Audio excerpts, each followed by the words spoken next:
السلام علیکم ورحمۃ اللہ وبرکاتہ ناظرین سامعین، کہتے ہیں کہ نیند ادھی موت ہے۔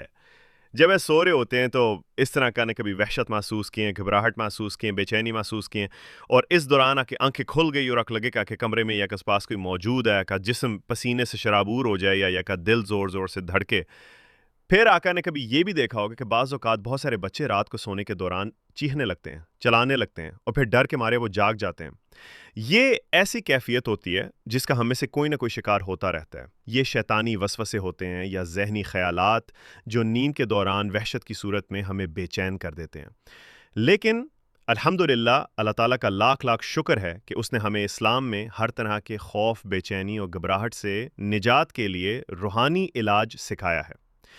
اللہ کے رسول حضرت محمد صلی اللہ علیہ وسلم نے فرمایا کہ پھر جب کوئی نیند میں وحشت محسوس کرے یا بے چینی محسوس کرے، خوف زدہ ہو جائے، تو وہ یہ دعا پڑھے۔ یہ دعا ہمیں اللہ تعالیٰ کے ذریعے ہر طرح کے شر، بے چینی، گھبراہٹ اور وحشت سے پناہ دیتی ہے۔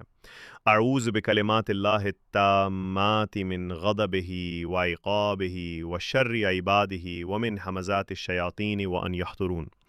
میں اللہ کے مکمل کلمات کے ذریعے سے پناہ مانگتا ہوں، اس کی ناراضی اور اس کی سزا، اور اس کے بندوں کے شر اور شیطانوں کے وسوسہ ڈالنے سے، اور اس بات سے کہ وہ شیطان میرے پاس آئیں اور مجھے بہکائیں۔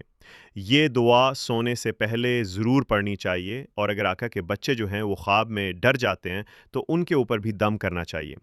یہ صرف ایک دعا نہیں، یہ اللہ تعالیٰ سے دلی سکون، ذہنی راحت اور روح کو اطمینان دینے کا ذریعہ ہے۔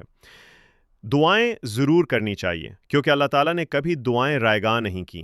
اگر یہ دعا آپ کے لیے فائدہ مند ثابت ہو تو اس ویڈیو کو دوسروں تک ضرور پہنچائیں، نیچے کمنٹ میں آمین لکھیں اور اپنا تجربہ بھی شیئر کریں۔ چینل کو سبسکرائب کرنا مت بھولیں۔ جزاک اللہ خیر کثیرہ۔